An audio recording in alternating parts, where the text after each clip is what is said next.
Hello and welcome to the Weekly Shitter. Today is Wednesday, December 6th already.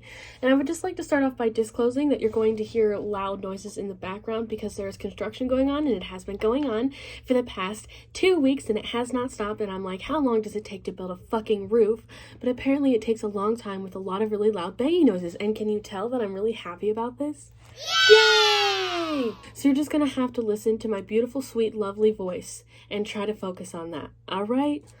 Also, there is no person of the week this week because no one made me angry enough or happy enough to deserve it. I don't know what's been going on, but the past 2 weeks, 3 weeks, I feel like I keep coming across stories that involve feces, so I apologize, but something about potty humor just really gets me. So, we're gonna go ahead and start with our first story, which is actually based in Ohio. Woo, reppin' the homeland. An Ohio attorney is officially suspended, and you're like, what did he do? So, back in November of 2021, this attorney took a dump in a Pringles can, alright? And then tossed it into the parking lot of a crime victim advocacy center. And it was actually when he tossed his feces in a Pringle can into the parking lot, it was actually about 15 to 20 minutes before he had to go see them in court, like some of the representatives there. And you think, man, they must have really pissed him off, okay? Well, not only, so like, his defense, which as an attorney, you'd think he'd figure out something a little bit better than this, but his defense was literally just like, it's just a prank, man. I don't target anyone specific. I just take a shit in Pringle cans and throw them everywhere. It's really fun. Admitting to doing it more than once. They cracked down on him during his, like, trial or whatever, and they were like, we don't believe that you did that randomly. And then he was like, well, like, I do it, it's chill, and admitted to doing it at least 10 times within that year. They suspended him. They only suspended him, and I think it's only for a year and a half. Take his fucking license away. He's shitting in Pringles cans. And, like, he's been a lawyer since 1976, so man's been around. He's an old fuck. Don't let him be a lawyer anymore. Reppin' Ohio like no other.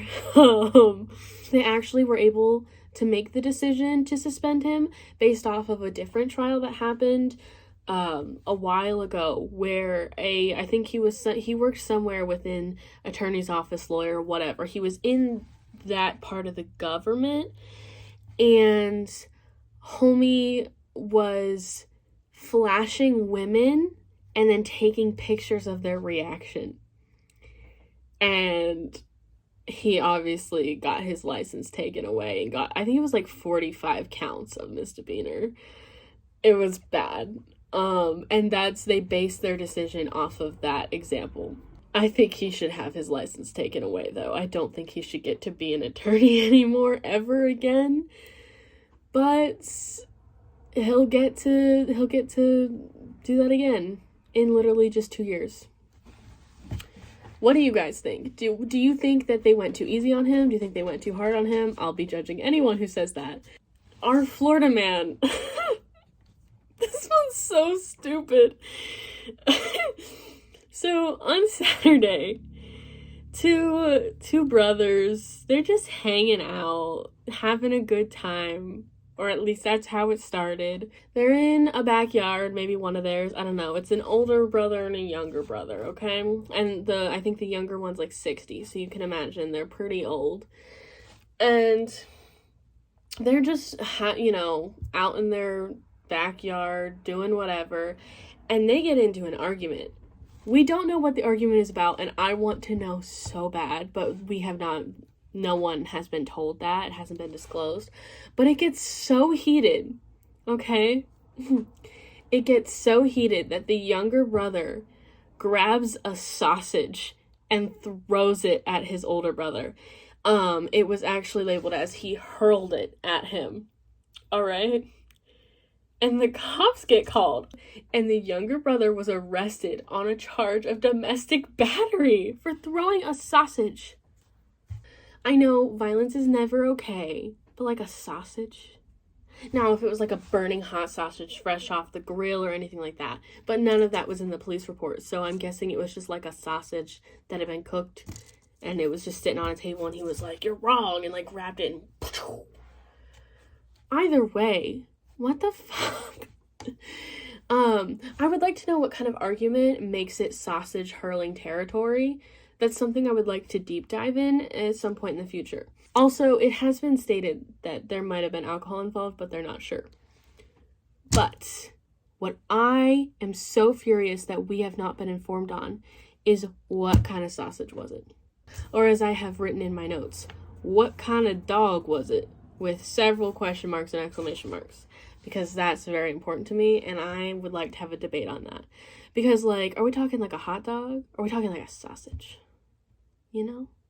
That's what I would, that's the kind of deep journalism that I'm looking to get into later on in my life.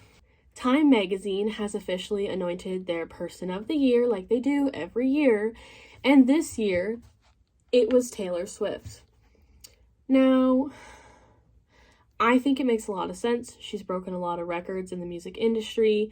She's just doing constant things, and there's constant news about her everything. She just became a billionaire officially this year and everything like that. And so it makes sense that they would choose her. And I think it was the safest choice they could have made, since she has not spoken out or said anything about Palestine at all this whole entire time. I'd like to show you this picture. Is that not the most slay photo you've ever seen for Time magazine in your whole entire life? She's got her own cat and using it as a collar. That is so fucking good. All the photos are very edgy dark because she's probably going to be announcing Reputation Taylor's version soon. So it's like, oh, exciting, that's exciting. On the other hand, I have some thoughts. I'm going to step into a billionaire's shoes, which is not something I should be able to understand, but I'm going to attempt to anyways.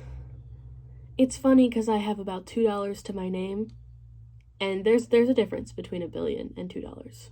I'm a billionaire. I am a musician that's been doing this for almost 16 years, probably more, and I am at the biggest point of my career so far. Now, normally the idea would be keep going, don't stop, break more records. But is that really more important than the difference you could make if you said one goddamn sentence about Palestine? If Taylor Swift said, "I support a ceasefire," I'm pretty sure we would get a permanent one.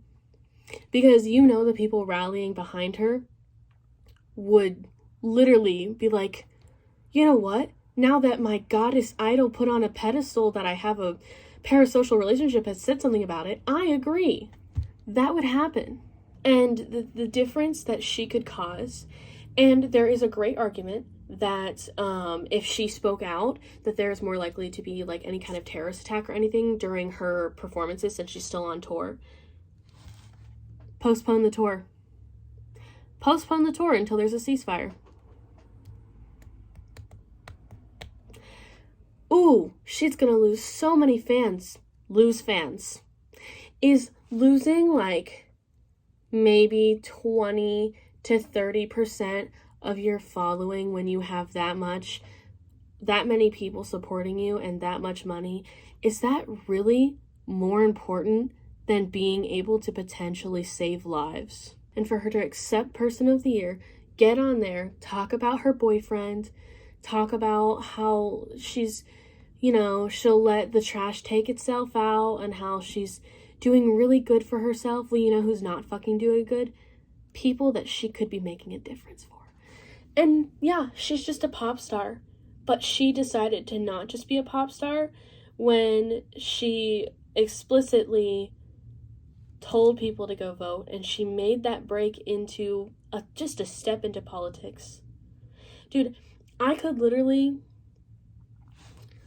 be the most famous person in the whole entire world, and I've never talked about politics in my whole entire life.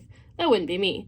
But if I saw what was going on in the world, I would feel the pull. I would feel the pull to do something about it. If I could make a difference, like I can't make a fucking difference. I'm just complaining right now.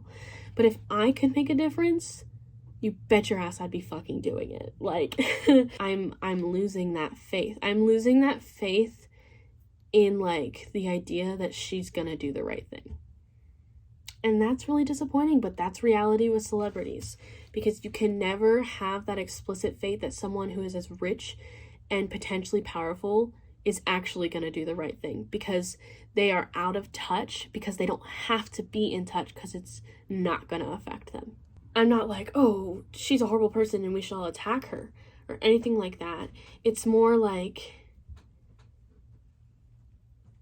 I'm holding out hope that maybe something's gonna happen, but all I'm really feeling is disappointment. And that's to be said for so many celebrities right now. None of them could probably make as much of a difference as Taylor Swift could, but there's so many of them that could even have that could be doing more or even one thing aside from what they're doing.